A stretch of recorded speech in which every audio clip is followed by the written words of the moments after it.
एक ऐसा आइलैंड जहाँ इतने सारे गोल्ड और खजाने मौजूद है कि वह पूरी पृथ्वी की गरीबी मिटा सकता है, लेकिन वहाँ इतने सारे खतरनाक ट्रास बिछाए गए हैं कि कोई जिंदा ही वापस लौट कर नहीं आया।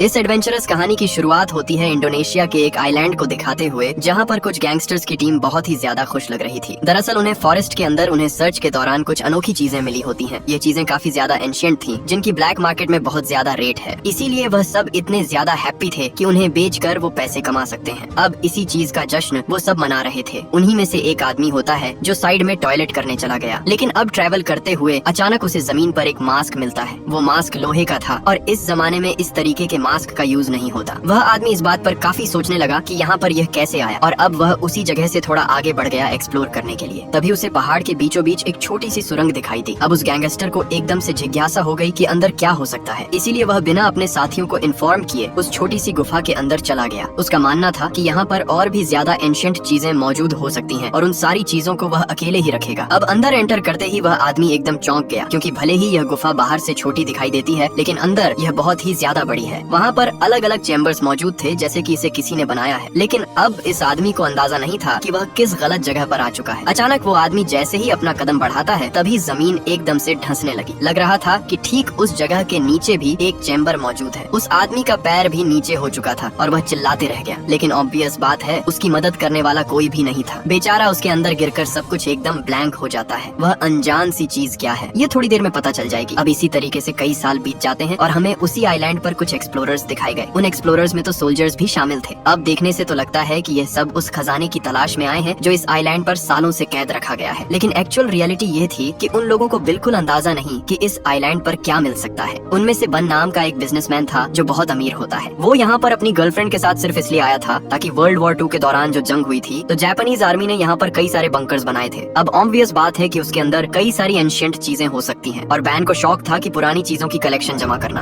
उसने तो एक कैप्टन और कई सोल्जर्स को भी पैसे दिए होते हैं ताकि वह उनकी प्रोटेक्शन करें। जैसे क्या नाम की एक आर्कियोलॉजिस्ट भी उसके साथ होती है जो उन रिसर्च में उसकी मदद करेगी। फिलहाल तो वह सब एक्सप्लोर ही कर रहे थे क्योंकि उन्हें कुछ मिला नहीं होता। कैप्टन अपने सोल्जर्स के साथ यह पूरा इंश्योर कर रहा था कि वो बेन और उसकी गर्लफ्रेंड को चोट नहीं पहुंचने देंगे। चाहे कुछ भी हो, वो उनकी प्रोटेक्शन करेंगे ही। तो अब सारे सोल्जर्स अपने कैप्टन द्वारा दिए गए कमांड को फॉलो करते हुए अलग अलग डायरेक्शन में जाते हैं। लेकिन तभी अचानक एक जगह से किसी सोल्जर के चिल्लाने की आवाज आई। ये देखकर सभी एकदम चौंक गए और उसे बचाने के लिए आगे बढ़े, पर पता चला कि एक गुफा के अंदर से किसी इंसान का स्केलेटन बाहर निकल रहा है। वैन और उसकी गर्लफ्रेंड काफी चौंक गए थे, लेकिन फिर बाद में पता चला कि यह तीसरे सोल्जर का एक मजाक था। उसे कुछ नहीं हुआ होता, वह तो सिर्फ सभी को डराने की कोशिश कर रहा होता है। कैप्टन को यह बात बिल्कुल पसंद नहीं आती और वह सोल्जर को डांटता भी है, लेकिन यहाँ बातों ही बातों में उन्होंने एक बंकर भी खोज निकाला था। तो अब बन जेसिका से कहता है कि तुम्हें अंदर जाना चाहिए ताकि कुछ इंपॉर्टेंट चीजें मिल जाएं। लेकिन जेसिका उस जगह पर जाने के लिए थोड़ा डर रही थी, इसीलिए अब बैन कैप्टन और सोल्जर से कहता है कि तुम बाहर रुको, और वह खुद जेसिका के साथ अंदर जाकर उसकी मदद करेगा। अंदर पहुंचकर जितनी भी यूनिक चीजें थीं, वो दोनों उसे एक्सप्लोर करने लगे। वहाँ बाहर की तरफ कैप्टन और सोल्जर्स में भी बातचीत चलती है कि बेन यहाँ पर आखिर क्यों आया,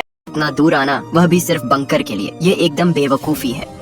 अब यहाँ बंकर के अंदर बेन और जेसिका को खोज करते दौरान 2 सोल्जर्स की डेड बॉडी मिली थी। वो पूरा स्केलेटन बन गए थे और बैजेस से देखकर साफ पता चल रहा था कि यह दोनों जापानीज सोल्जर्स थे। जेसिका सारी चीजें एक्सप्लोर करने के बाद इतना ही कहती है कि वह क्लोज पहुंच गए, लेकिन वह बेन को कुछ और बातें डिटेल में नहीं बताती और बाहर लेकर चली जाती है। उन्हें और थोड़ा आगे एक्सप्लोर करना होगा ताकि एक परफेक्ट स्पॉट मिले जहाँ पर वो अनजान चीज है जिसके लिए जेसिका यहाँ पर आई है। अब ट्रैवल करते हुए हमें वो आइलैंड का दृश्य दिखाया गया जो बहुत ही सुनसान था। वहाँ पर इतने सारे पेड़ पौधे थे जो किसी सोल्जर्स के छुपने के लिए बेस्ट होते हैं, और इसी वजह से वर्ल्ड वॉर 2 के टाइम पर जापानीज ने यह आइलैंड चुना। यहाँ से वह दुश्मनों के ऊपर नजर रखते और बड़ी आसानी से हमला कर देते। अब उनमें से सभी लोग ट्रैवल करते हुए एक बहुत ही पुरानी माइनिंग एरिया के पास पहुँचते हैं। वो माइनिंग एरिया कई साल पुरानी थी, जो पूरी तरीके से तहस नहस हो चुकी होती है। लेकिन अचानक उन्हें उसी माइनिंग एरिया के ठीक नीचे एक दरवाजा दिखाई दिया। ये दरवाजा कितना अंदर जाता है और अंदर क्या मौजूद है, ये सब एकदम से रहस्य था। और कैप्टन तो सजेस्ट करते हैं कि शायद हमें अंदर नहीं जाना चाहिए, लेकिन बैन एकदम जिज्ञासु हो चुका था। उसे किसी भी हालत में अंदर जाकर देखना है कि वहाँ क्या चीज मौजूद है। अगर कोई एंशिएंट चीजें हैं तो वह उसे अपने पास रख लेगा। कैप्टन एकदम से बेबस था। बन जैसा कहेगा उसे वैसा करना पड़ेगा। अब सभी लोग उस माइनिंग एरिया से होते हुए आखिरकार उस दरवाजे के पास पहुँचते हैं। कैप्टन का सोल्जर्स कैसे भी करके उस दरवाजे को ओपन कर देता है, यानी अब उनमें से सब रेडी थे अंदर जाकर एक्सप्लोर करने के लिए। लेकिन तभी अचानक कई सारे गैंगस्टर्स ऊपर की तरफ से फायरिंग करने लगे। वहाँ पर इतना ज्यादा कायोटिक माहौल हो गया था कि सभी माइनिंग एरिया के के अंदर भागते हैं। कैप्टन के सोल्जर्स भी पलटवार तो कर रहे थे, लेकिन बन, जेसी और उसकी गर्लफ्रेंड की जान बचाना उनकी पहली प्रायोरिटी थी। अब ऑलमोस्ट जब सभी लोग माइनिंग एरिया के अंदर थे, तभी गैंगस्टर्स ने वहाँ पर एक ग्रेनेड फेंक दिया। ग्रेनेड इतना तेजी से फटा कि वहाँ का एंट्रेंस ही उड़ गया था। कैप्टन का एक सोल्जर तो उन्हें बचाने के चक्कर में वहीं पर दब गया था। उस धमाके में तो वो माइनिंग एरिया आधे से ज्यादा ढह चुका, यानी अब ऑब्वियस बात है कि वह सब इस एरिया के अंदर फंस चुके हैं। लेकिन यह नहीं समझ में आ रहा कि गैंगस्टर्स को उनकी लोकेशन के बारे में कैसे पता चला, उन्होंने आखिरकार हम पर हमला क्यों किया, ये एकदम रहस्य रहता है।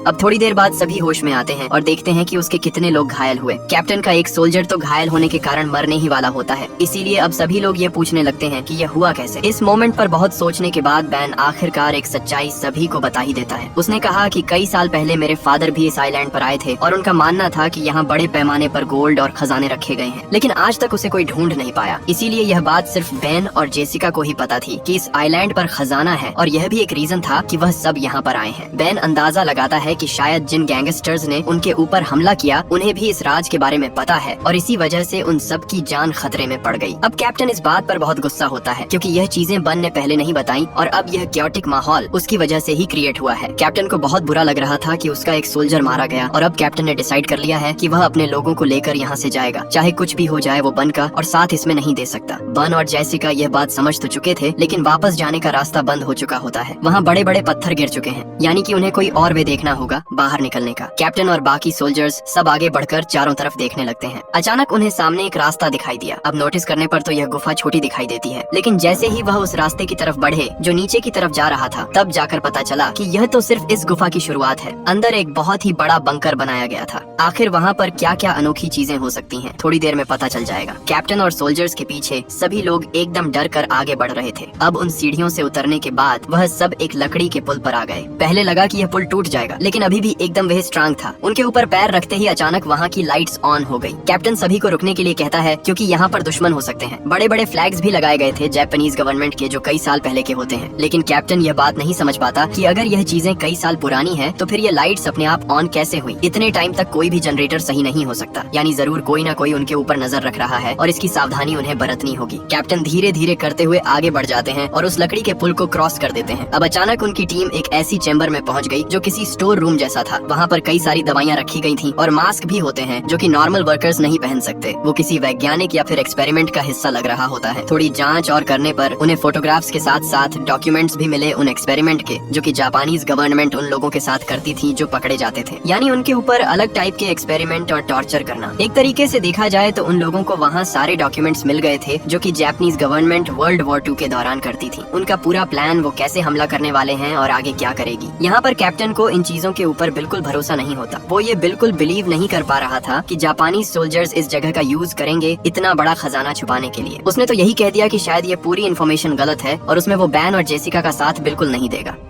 अब हमें एक और सोल्जर दिखाया गया जो अपने कैप्टन के कहे गए अनुसार वहाँ पर ध्यान रख रहा होता है। तभी अचानक वह सोल्जर्स महसूस कर पा रहा था कि उसके ठीक पीछे कोई तो खड़ा हुआ है। वह जो कोई भी था, उसने मास्क पहना था और अजीब हरकतें करता है। पर जैसे ही उस सोल्जर ने पीछे मुड़कर देखा, तब वह वहाँ से गायब हो गया। वो जो भी था, इससे इतना तो क्लियर हो गया है कि इस पूरे गुफा के अंदर वह सब अकेले नहीं है। अब यहाँ धीरे धीरे उन सोल्जर्स के बीच टेंशन बढ़ रही थी और काफी मनमुटाव होने लगा। सभी जानना चाहते थे कि आखिर ये कौन सी जगह है और जो खजाने की बात वह कर रहे हैं वह सच भी है कि नहीं। तब जाकर जेसिका बन की तरफ देखते हुए सारी सच्चाई बताने के लिए कहती है। हालांकि बेन अभी भी कुछ रिवील नहीं करना चाहता था, लेकिन जेसिका कैप्टन और सोल्जर्स से सब सच कहती है कि यह पूरी जगह कोई माइनिंग एरिया नहीं है। ये पहले हॉस्पिटल हुआ करता था जिस पर जापानीज गवर्नमेंट ने कब्जा कर लिया और फिर इस जगह को एक एक्सपेरिमेंटल लैब बना दी। यहाँ वो दुश्मनी सोल्जर्स को पकड़कर उनके ऊपर एक्सपेरिमेंट करते, ऐसे एक्सपेरिमेंट जिससे इंसान किसी दूसरे प्रजाति में कन्वर्ट हो जाए। वो इंसान तो रहेंगे लेकिन किसी दूसरे के कंट्रोल में। इस बात का प्रूफ तो उन सारे फोटोज और डॉक्यूमेंट से तो हो ही जाता है, पर बात रही गोल्ड की जिस पर कैप्टन भरोसा नहीं करते, उसका कोई भी प्रूफ नहीं होता। जेसिका भी कहती है कि हमारे पास कंप्लीट इन्फॉर्मेशन नहीं है, लेकिन इतना क्लियर है कि वो खजाना यहीं पर है। अब खजाने और गोल्ड की बात करते हुए बाकी सोल्जर्स थोड़ा लालच में पड़ जाते हैं। उन्हें भी गोल्ड चाहिए था और अपनी लाइफ में उन्हें काफी पैसे चाहिए थे। इसीलिए कुछ सोल्जर्स तो उस खजाने के बारे में पूछते हैं और वह इंटरेस्टेड लगते हैं। कैप्टन इस बात से ऑब्वियसली अपने सोल्जर से नाराज था, लेकिन फिलहाल उनका एक सोल्जर बहुत घायल पड़ा हुआ होता है। उसकी देखरेख चल रही थी और पता नहीं वह कब तक जिंदा रहेगा। कैप्टन ने अपने सोल्जर से साफ कहा कि हम आगे जाकर कर बाहर निकलने का रास्ता ढूंढते हैं, न कि और ज्यादा अंदर जाना गोल्ड को ढूंढने के चक्कर में। कैप्टन अपने साथ एक सोल्जर ले लेता है और बाकियों को उसी स्टोर रूम के अंदर रुकने के लिए कहता है, ये इसलिए ताकि कोई खतरे में ना पड़े। लेकिन यहाँ बन को ये एक्सेप्टेड नहीं था, क्योंकि वो चाहता है कि पूरा खजाना वो सबसे पहले ढूंढे और उस खजाने और गोल्ड के ऊपर हक उसका हो। पर अब इन सारी चीजों के बीच जॉन नाम का वो सोल्जर जो घायल पड़ा हुआ था, उसके साथ कैप्टन और जेसिका रुकने का डिसाइड करते हैं और बाकी सोल्जर्स के साथ बन और उसकी गर्लफ्रेंड साथ चल पड़े थे, क्योंकि बेन का मेन मोटिव यहाँ से बाहर निकलना नहीं, सबसे पहले खजाना ढूंढना था। उसने तो इस मिशन के ऊपर इतने लाखों डॉलर अप्लाई किए हैं, तो उसका प्रॉफिट तो उसे होना ही चाहिए। वह सब सोल्जर्स की मदद से लगातार आगे बढ़ते चले गए।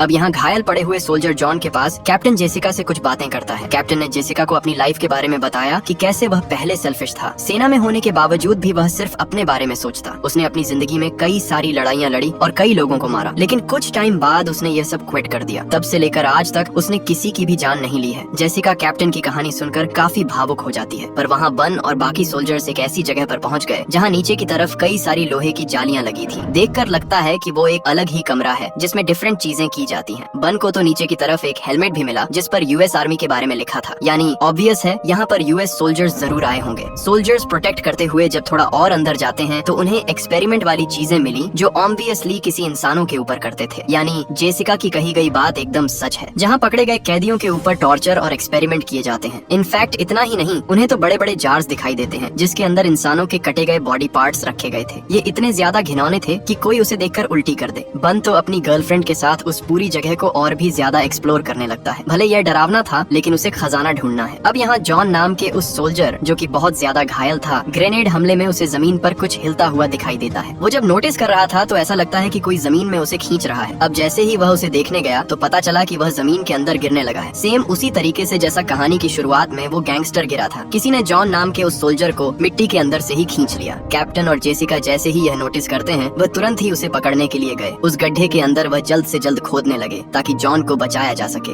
जैसे तैसे वह अंदर तो पहुंचते हैं, लेकिन जॉन मर चुका था। उसका पूरा शरीर एकदम गलने लगा होता है, जैसे किसी ने उसकी बॉडी पर एसिड डाल दिया हो। ध्यान से देखने पर वहाँ इंसानों के कई सारे स्केलेटन्स मौजूद थे, यानी उस गुफा के अंदर कोई तो है जो लोगों को मार रहा है और उन्हें बहुत बुरी तरीके से खा जाता है। जेसिका के तो होश उड़ गए थे। यहाँ कैप्टन और जेसिका अपने आप को संभाल ही रहे थे, तभी अचानक उनके ऊपर हमला हुआ। किसी ने दोनों को मारकर बेहोश कर दिया था। संभाल ही रहे थे, तभी अचानक उनके ऊपर हमला हुआ। किसी ने दोनों को मारकर बेहोश कर दिया था। दूसरी तरफ हमें एक सोल्जर दिखाया गया जो गोल्ड ढूंढने के लिए अलग ही निकल पड़ा था, लेकिन उन सोल्जर्स के ऊपर किसी ने हमला कर दिया। ये ऐसे लोग थे जिनकी बॉडी एकदम से गल चुकी थी और चेहरे पर लोहे के मांस लगे हुए थे। देखने से पता ही नहीं चल रहा था कि वो इंसान है या फिर जानवर। वो इतने बुरी तरीके से सोल्जर के ऊपर झपटते हैं कि उसकी आंखों को ही फोड़ देते हैं। बेचारा सोल्जर्स कैसे भी करके अपने आप को बचा रहा था। और ध्यान से देखा जाए तो इन अजीब से क्रिएचर वाले लोगों ने जो मास्क पहना हुआ है, वैसा ही सेम मास्क कहानी की शुरुआत में उस गैंगस्टर को मिला था। यानी असली रहस्य तो अब रिवील हो रहा है। उन खतरनाक क्रिएचर वाले लोगों ने एक सोल्जर को मार दिया और अब बचा था दूसरा सोल्जर। वो अपने आप को बचाने की कोशिश तो कर रहा था, लेकिन क्रिएचर्स की संख्या बढ़ती जा रही थी। बहुत लड़ने के बाद एक मोमेंट ऐसा आता है जब वह हार मान चुका था और अब शायद वह सभी इंसानी क्रिएचर्स उसे खत्म कर देंगे। लेकिन इन चीजों का शायद उन सोल्जर को पता नहीं था और ह्यूमनॉइड करिए चेस ने उन्हें मार दिया। दूसरी तरफ दिखाया जाता है कैप्टन और जेसिका को, जिसके सामने मास्क पहना हुआ एक आदमी खड़ा था। उसके हाथ में वेपन होता है और वह अपने आप को वर्ल्ड वॉर 2 का जापानी सोल्जर बता रहा था। कैप्टन और जेसिका अपना सर झुकाकर उसे समझाने की कोशिश करते हैं। अब वो जो कोई भी जापानी सोल्जर था, वह तो यह कहने लगा कि जापान वर्ल्ड वॉर 2 जीत चुकी है और चारों तरफ उनका ही राज हो चुका है, पर अभी भी जंग जारी है, इसीलिए वह वर्ल्ड वॉर 2 के बाद से यहीं पर रहे और कभी बाहर ही नहीं निकले। लेकिन जेसिका उस आदमी को साफ कहती है कि जापान हार चुका है, उन्होंने पहले ही सरेंडर कर दिया था और अब तो यह 20 सेंचुरी चल रही है। वो जापानीज सोल्जर एकदम चौंक गया हो और अपने वेपन नीचे करता है। तब जाकर जेसिका ने उसे टैब पर कुछ वीडियोस दिखाए। ये वीडियोस में साफ पता चल रहा था कि जापानीज गवर्नमेंट के प्रेसिडेंट सरेंडर कर रहे हैं, यानी वो सब हार चुके हैं और जंग सालों पहले खत्म हो चुकी है। उस जापानी सोल्जर ने अपना मास्क हटाया और पता चला कि उसका चेहरा एकदम से खराब हो चुका है। वो एकदम से शॉक में था कि उसे तो यह बात पता ही नहीं होती और तब से उसे यही लग रहा है कि बाहर अभी भी जंग जारी है। इसी वजह से वह सालों से यहीं पर कैद है। ये चीजें अगर उसे थोड़ी देर पहले भी पता होती तो वह अपने साथी को बचा लेता, क्योंकि वह तो स्ट्रेचर पर जो लेटा था वह मर चुका है। जब वह जापानी सोल्जर थोड़ा इमोशनल होकर नीचे गिर पड़ा था तो कैप्टन ने मौका देकर उसका ही वेपन सामने रख दिया। यह इसलिए क्योंकि उसके साथ डील करना खतरनाक हो सकता है। कैप्टन और जेसिका पूरी कोशिश कर रहे थे कि वो उस अनजान सोल्जर से सब कुछ उगलवा लें। उन्होंने पूछना स्टार्ट कर दिया कि तुम्हारी ऐसी हालत कैसे हुई और इतने सालों बाद भी तुम कैसे जिंदा हो यहाँ पर। तब जाकर सोल्जर बताता है कि जापानीज वैज्ञानिकों ने जो इंजेक्शन और जो एक्सपेरिमेंट उनके ऊपर किए थे ये उसका नतीजा है। यानी उन सोल्जर्स की टीम के ऊपर अलग अलग एक्सपेरिमेंट कराए गए और ये सारी चीजें ये बोलकर होती हैं कि तुम कभी बूढ़े नहीं होगी, तुम्हारी जवानी हमेशा बरकरार रहेगी। वैज्ञानिकों ने तो बाहर जाने का रास्ता भी बंद कर दिया था और जो बचे हुए एक आध रास्ते थे वह सिर्फ उन्हें ही पता था। यह बात सुनने पर जेसिका और कैप्टन काफी शॉक में हो गए, पर वह सोल्जर बताता है कि जापानीज वैज्ञानिक यहीं पर नहीं रुके। वह अपने एक्सपेरिमेंट को नेक्स्ट लेवल तक लेकर जाना चाहते थे, इसीलिए उन्होंने हम सभी को यहाँ पर कैद किया और अलग अलग इंजेक्शन देने लगे। इस इंजेक्शन से वह एक्चुअली यह चाहते थे कि सभी सोल्जर्स एक ऐसी आर्मी बना लें जो कभी भी नहीं मरती हो और उनके लिए काम करें। यानी जापान के लिए ऐसे सोल्जर्स जो डेड हैं लेकिन अपने दुश्मन को बहुत बुरी तरीके से चोट पहुंचा सकते हैं। ना ही इन्हें कोई मार सकता है बल्कि यह कुछ टाइम बाद वापस जिंदा हो जाएंगे। उस जापानी सोल्जर ने तो एक डार्क रियलिटी जापान के बारे में सब बता दी थी, यानी कि ऐसी सेना जो पूरे देशों पर अपने आप ही कब्जा कर ले। कैप्टन और जेसिका टेंशन में आकर उससे बाहर निकलने का रास्ता पूछते हैं। उस भयानक सोल्जर ने कहा कि पहला रास्ता ढक चुका है, एक और रास्ता है, लेकिन वहाँ पर जाना खतरे से खाली नहीं होगा। दूसरी तरफ हमें बैन और बाकी सोल्जर्स दिखाए जाते हैं जो ट्रैवल करते हुए एंट्रेंस के पास तो पहुंच गए, लेकिन पता चला कि पत्थर गिरने की वजह से वह रास्ता बंद हो चुका है। वो यहाँ से नहीं बाहर निकल सकते। इससे अब टेंशन फैलने लगी और काफी ज्यादा वह परेशान हो जाते हैं। वह फिगर आउट कर रहे थे कि और कौन सा रास्ता हो सकता है, लेकिन अचानक वही अजीब सा एक क्रिएचर बन के ऊपर हमला कर देता है। वो बन को मारना चाहता था, इनफैक्ट उसने बन को गिराकर घायल भी कर दिया, पर बाकी सोल्जर्स जिनके पास गन मौजूद थी वह सीधा शूट कर देते हैं क्रिएचर के ऊपर। बहुत सारी उसके सर में गोलियां मारने के बाद जाकर वह शांत हुआ है। वहाँ मौजूद सभी एकदम हैरान थे कि यह किस प्रजाति के लोग हैं। इनकी पूरी बॉडी एकदम से गल चुकी है और मानो कोई उन्हें कंट्रोल कर रहा है। सोल्जर्स जब ध्यान से उस क्रिएचर के सर को देखते हैं तो वहाँ कुछ सिंबल्स बनाए गए थे और लिखा गया था कि ये कौन सा सोल्जर है और कितने साल का है। जिस इंजेक्शन के बारे में जापानीज सोल्जर बात कर रहा था ये वही है, यानी वह वैज्ञानिक इसके भी एक लेवल अप गए थे ताकि वह इंसानों को जानवर में कन्वर्ट कर दें। बहुत सारी बातें करने के बाद आखिरकार जेसिका को वो रास्ता मिल जाता है, इसीलिए वह कैप्टन और उस जापानीज सोल्जर को साथ चलने के लिए कहती है। यहाँ बन अपनी गर्लफ्रेंड और दोनों सोल्जर के साथ जब आगे बढ़ रहा था तब वो एक और चैम्बर में आए। इस चैम्बर में साफ दिखाई पड़ रहा था कि एक अजीब सा क्रिएचर सामने बैठा हुआ है और उसके ऊपर और भी ज्यादा एक्सपेरिमेंट हुए हैं। तब जाकर बैन और उसकी गर्लफ्रेंड को समझा कि जिस खजाने की बात इस आइलैंड पर की जाती थी वो कोई सोना या फिर कीमती चीज नहीं बल्कि यही लिक्विड है जो वैज्ञानिकों ने बनाया था, और अगर इसे किसी इंसान की बॉडी में डाल दिया जाए तो उनका ट्रांजिशन ऐसे खतरनाक लोगों में हो जाएगा। बन काफी सोच में होता है, लेकिन उसकी गर्लफ्रेंड साफ कहने लगी कि हमें यह लिक्विड लेकर जाना चाहिए, अगर इसे ब्लैक मार्केट में बेचेंगे तो इसकी काफी कीमत मिलेगी। लेकिन वह यह नहीं सोच रहे थे कि इस लिक्विड से कितनी बड़ी आफत आ सकती है। बेन ने भी कुछ आगे का ना सोचते हुए उस लिक्विड को अपने पास रखा। अब वो सोल्जर्स थोड़ा और आगे बढ़ते हैं जहाँ से उन्हें बाहर निकलने का रास्ता मिले। वो एक बड़ा सा डोर था जिसे ओपन करने के बाद एक गुफा आती है। अब जैसे ही वह गुफा में आगे बढ़ने के लिए कदम रखते हैं तब एक शॉकिंग चीज सामने आई। सीधे देखने पर वहाँ पर कई सारे क्रिएचर्स वाले इंसान मौजूद थे जो एक आर्मी की तरह खड़े होते हैं, यानी वैज्ञानिकों द्वारा बनाए गए वो फाइनल सोल्जर्स जो जापानीज गवर्नमेंट चाहती थी दुश्मनों से लड़ने के लिए। उस गुफा में इतनी बड़ी जापानीज आर्मी थी जो कि पूरी तरीके से इमॉर्टल है। एक्सपेरिमेंट के कारण ना तो उन्हें कोई दर्द फील होता है और ना ही उन्हें कोई मार सकता है। उनके अंदर सिर्फ एक ही जुनून है कि सामने जो भी आए उन्हें खत्म कर दें। अब वहाँ पर आकर उन लोगों ने सारी आर्मी को जगा दिया था जो पूरी तरीके से एकदम हथियारों से लैस होती है, और अब क्रिएचर की पूरी आर्मी उनके ऊपर टूट पड़ी थी। बन, उसकी गर्लफ्रेंड और बाकी बचे हुए सोल्जर्स वापस चैम्बर में भागने का ट्राई करते हैं। उनमें से एक सोल्जर बहुत बुरी तरीके से तलवारों से मारा गया। अजीब से इंसानी क्रिएचर उन्हें एक बार में ही खत्म कर देते हैं। जैसे तैसे बैन अपनी गर्लफ्रेंड और दूसरे सोल्जर के साथ एक चैम्बर में पहुंचा और वहाँ से नीचे जाने लगा। फिलहाल तो उन क्रिएचर से बचना बहुत जरूरी है क्योंकि एक बार हाथ में आग गए तो वह छोड़ेंगे नहीं। ट्रैवल करते हुए वह उस स्केलेटन वाले हिस्से में पहुंची जहां सभी को काट कर खाया जाता था। वहां पर तो वह अपने उस सोल्जर की डेड बॉडी भी देखते हैं जो घायल पड़ा हुआ था। फिर भी कैसे भी हिम्मत करते हुए वो आगे बढ़ते चले गए। बैन, उसकी गर्लफ्रेंड और उस सोल्जर तो उस जगह पर भी पहुंच गए जहां उस संधे सोल्जर्स को उन क्रिएचर ने मारा था। अब उन्हें कुछ समझता नहीं कि कहां जाए, इसीलिए वह सीधा कैप्टन और जेसिका के पास बढ़ने लगते हैं। पता चला कि उन इमोर्टल सोल्जर्स की आदमी पूरी जगह पर फैल चुकी है। वह ढूंढ रही है अपने शिकार को मारने के लिए। बन के ऊपर एक क्रिएचर ने हमला कर दिया था जिससे वह घायल हो चुका होता है। अब यहाँ उसकी गर्लफ्रेंड बन के लिए काफी फिक्र करने लगी कि वह शायद मर जाएगा, इसीलिए पता नहीं वो क्या सोच रही थी, और उसने तुरंत ही वह इंजेक्शन निकाला और बन के बॉडी में वही घुसा दिया। उसे लग रहा था कि इस इंजेक्शन की वजह से बन जिंदा रहेगा। अब वो सारे इमोर्टल सोल्जर्स उस जगह पर भी पहुंच जाते हैं जहाँ पर कैप्टन और जेसिका थे। कैप्टन जेसिका तो वहाँ से भाग जाते हैं अपनी जान बचाकर, लेकिन वो जापानीज सोल्जर जो ऑलरेडी इन्फेक्टेड था वो सरेंडर कर देता है। सारे इमोर्टल सोल्जर्स इतने ज्यादा बेरहम थे कि वो काफी बुरी तरीके से मौत देते। सभी आगे तो चल रहे थे थे, लेकिन बन की गर्लफ्रेंड उन्हें धोखा दे देती है। वो सिर्फ बन के बारे में सोच रही थी और उसे लेकर एक केव के अंदर जाकर छुप गई। पर यहाँ बन के अंदर जो लिक्विड गया था उससे वह कन्वर्ट होने लगा उन्हीं इमोर्टल लोगों में। उसकी हालत इतनी खराब हो जाती है कि कुछ ही देर में वो आउट ऑफ कंट्रोल हो गया और अपनी गर्लफ्रेंड को जान से मार दिया। यानी यह लिक्विड सच में काम करता है। कैप्टन और बचे हुए एक सोल्जर को भी वह पकड़ लेते हैं और एक एक करके मारने लग जाते हैं। कैप्टन मर चुका था और उसके साथ बचा हुआ एक सोल्जर भी लड़ने की कोशिश करता है, पर देखने से लग रहा था कि उन सोल्जर्स के पास भी हाई IQ वाला दिमाग है। वो अच्छी तरीके से न ही उसे रोक रहे थे बल्कि उसे एक साथ खत्म भी कर देते हैं। यानी अब ऑलमोस्ट सभी मर चुके हैं सिवाय जेसिका के। जेसिका वहाँ से बाहर निकलने का रास्ता ढूंढ लेती है और पानी के रास्ते ऊपर आ जाती है, पर उसके साथ पानी के अंदर से कोई और भी आया था। बाहर वही इमोर्टल सोल्जर निकलता है जिसने की जेसिका को पकड़ा और जान से मार दिया। धीरे धीरे करके उन पूरी इमोर्टल सोल्जर की आर्मी बाहर आ जाती है और अब वो बढ़ चले थे आगे की तरफ जहाँ वो सभी को मारेंगे। यानी इससे ये बात तो कंफर्म है कि अब शायद एक नई जंग शुरू होने वाली है। ऐसी जंग जहाँ पर इमोर्टल सोल्जर्स जिन पर एक्सपेरिमेंट करके बनाया गया है वो लोगों को चुन कर मारेंगे। हमारी भी कहानी इसी खतरनाक एंडिंग के साथ यहीं खत्म हो जाती है।